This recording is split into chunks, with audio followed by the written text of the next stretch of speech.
Kanka hocaya bak. Hocaya bak. Ne oldu ki? Onu görmüyor musun ya? Baksana işte.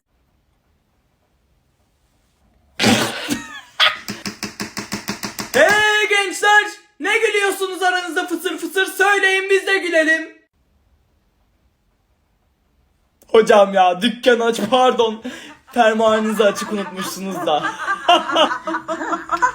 Oğlum insanlık hali yani. Gülmeyin, gülmeyin. Terbiyesiz.